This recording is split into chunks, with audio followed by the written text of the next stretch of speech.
if you win the coming federal German election, and as my Greek fellow friend, I wish you that, what you're going to change in the German political approach to the EU project? 2 points, just 2 priorities. Thank you. We need reforms in the Eurozone, and we need, with an investment strategy in Germany, relief for the economic development, especially in the Eurozone. First change is a strategic investment program in Germany, and by the way, which is necessary to invest in German infrastructure, in streets, in railways, in the high-speed internet, in schools, in hospitals. And Germany has, I think, more than hundreds of billion euros we need for investments. And that investment strategy will, and that's the second step, will be an incentive for private investment also in Germany. And that combination of state investment and drawing private investment behind would increase German imports, and that could be for the export of other member states of the Eurozone that what they need. It's the first step. Second step is we need a clear common European strategy in relation to the new President of the United States. I think what we can learn, by the way, for an election campaign in Germany from Donald Trump is that we should not accept the methods of Donald Trump in an election campaign. To blame people because of their religion, of their color, because of their national, of their roots, to operate with prejudices against whole groups of population, to operate with fake news, to humiliate your opponent and your competitor. This is for sure what I will not do and never accept in the German election campaign. I repeat what I said often in the last speeches. I'm running for me and my program. And running for me and my program means not to blame other people. Other Democrats have the same right as I have to present their program. And therefore, my appeal to German campaigners is not to blame and to humiliate the opponent. I must live with a lot of such attacks. I will not answer in the same way because I will not accept that kind of style. My feeling is that people are fed up with that kind of election campaign. These are the two main things I want to do. Deeply believing that Europe is still being established and re-established, and that we need a new progressive agenda of coherency and inclusion to go forwards. My question is connected to what you said before. It's connected to balance. Of course, we need a fair economic system, but also we need to address the structural imbalances within the Eurozone. And maybe this includes not only controlling fiscally countries with very high deficit, but also controlling cases of very high surplus in order to create that balance in the near future. I gave yesterday in Berlin a speech about that question. The trade surplus in Germany is within the Eurozone. Is it a problem or is it a chance?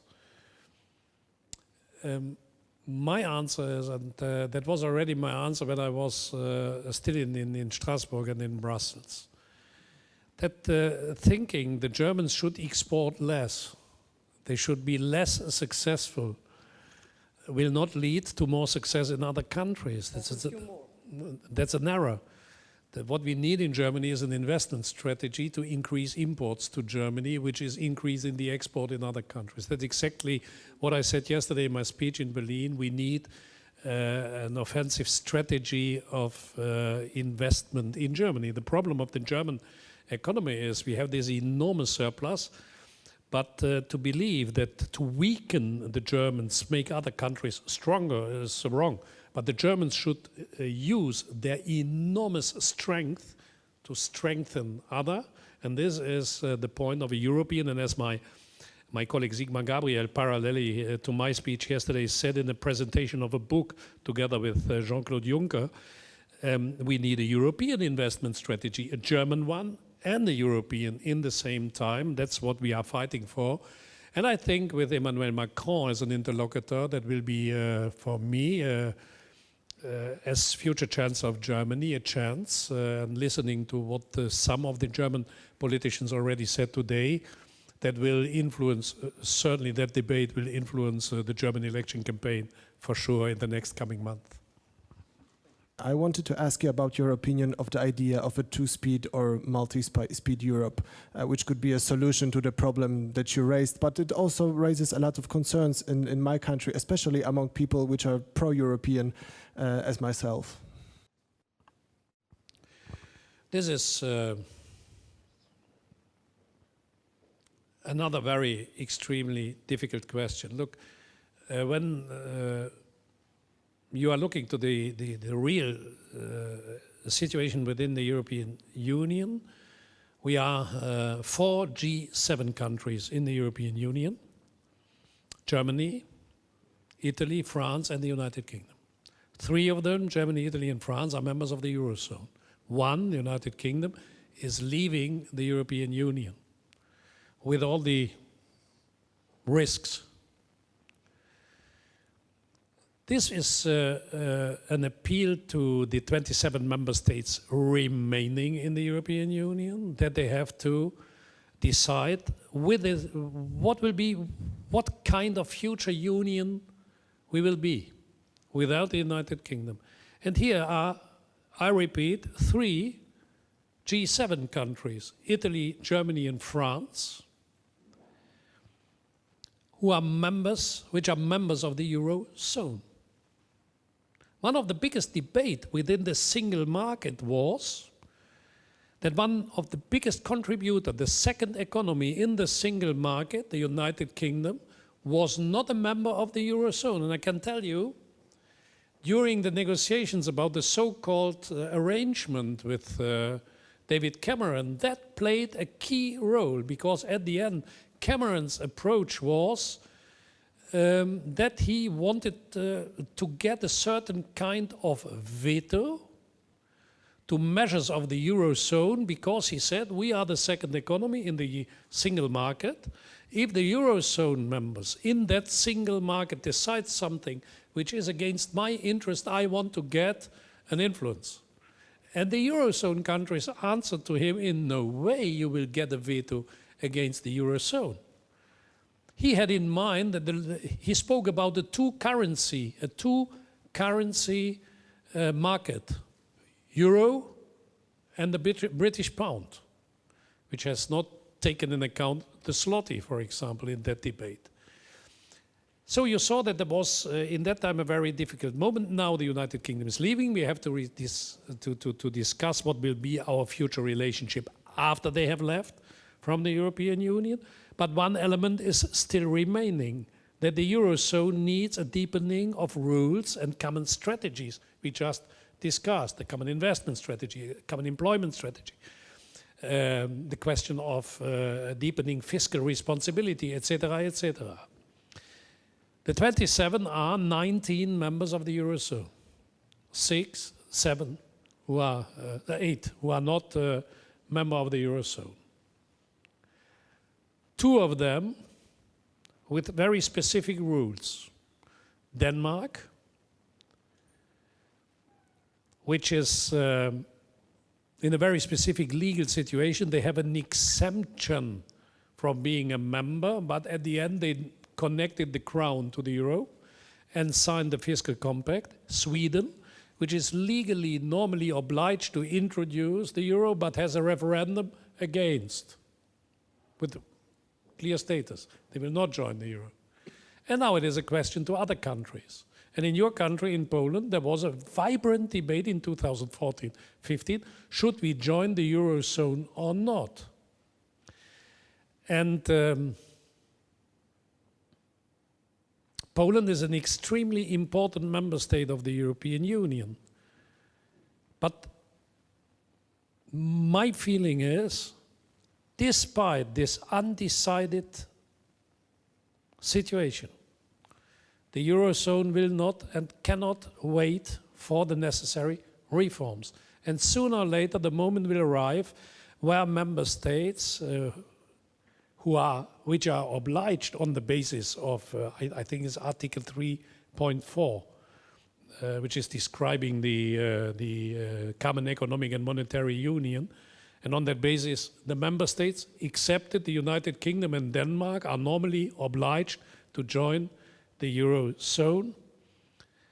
Sooner or later, these countries must decide what they want to do. I give you a clear message.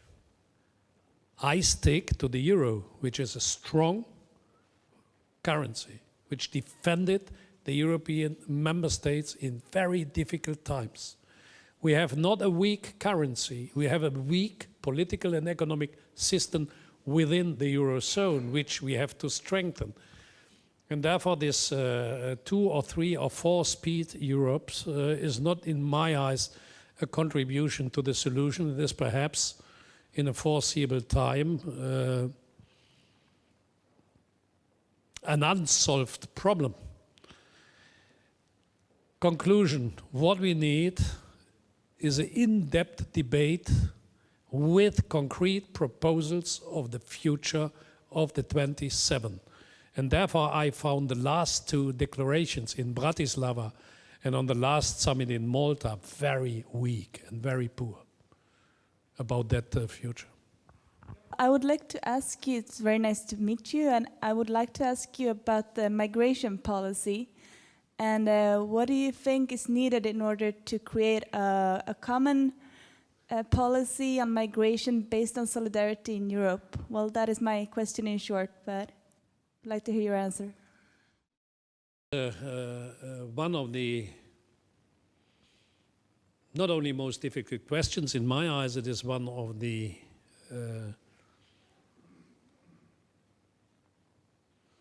the points I'm afraid of looking to the last years, to the recent years. Solidarity is the key word. Solidarity is in Europe a principle and not cherry picking. Germany, for example, received in 2015, together with Italy and Greece, by the way, most of the refugees. Partially Sweden, partially Austria, France in a certain way. But if you look to the other member states of the European Union, there are a lot of them telling you we have nothing to do with it, it's not our problem. There was the Prime Minister of Hungary standing beside me in a press conference in the European Parliament, and he said, migration, that's a German problem, I have nothing to do with it. And I said to him, no, Victor, you are wrong. This is a European challenge, not a German problem. No, we have nothing to do. This is a German problem. If Ms. Merkel invites the refugees, I have nothing to do with it. If the Germans want to get that people, if we had in Germany, and I admire these German people who spontaneously practice opened a wave of solidarity with these refugees. It was a wonderful moment in the history of our country. But let's take that million of people. If you distribute a million of people amongst 508 million in 28 member states, it creates no problem for nobody. But if only a few of the member states, some 4 or 5 of them, have to receive everybody, that creates a problem for these member states. And therefore, I think we should get back to what we decided in Brussels. The distribution was proposed from the Greek islands, this regular relocation scheme on the basis of 4 criteria. The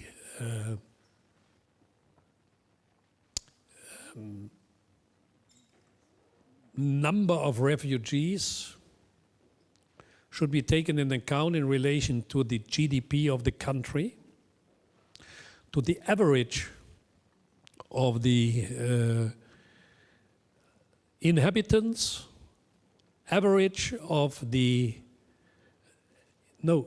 inhabitants in relation to the GDP, average of the unemployment rate during the last 5 years, and taking in account the number of refugees already on the soil of the country to the moment you decide.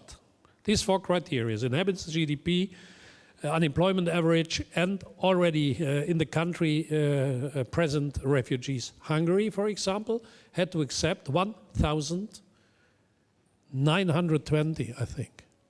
1,920. And for that, the Prime Minister launched a referendum.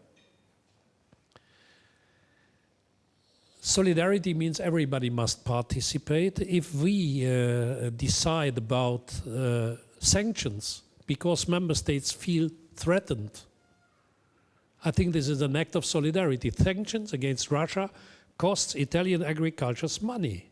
It's solidarity, and I find it's justified. If countries in Europe argue we need for our sustainable economic development money from the regional fund, from the cohesion money, that's solidarity, and I find this is justified. Because strengthening such countries is also a fight against social dumping by mobile workers who are partially in richer countries exploited in a kind of modern slavery. Therefore, it's not only solidarity, it's also a practical pragmatism. But if it is in the European Union about sanctions, yes, please. About cohesion money, yes, please. But about solidarity with people and refugees, no, thank you.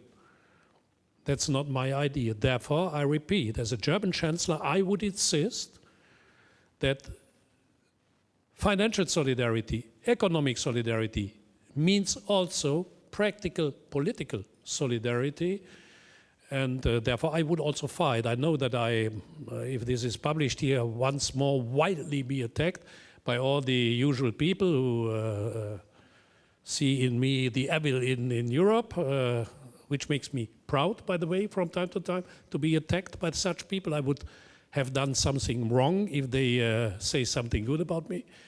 But I'm very proud that the right-wing extremists see in me, in Europe, one of their biggest enemy. This is for me a moment of pride, always to read this. But I would be very outspoken and vocal about that principle of the European Union, which means solidarity also with refugees in all member states.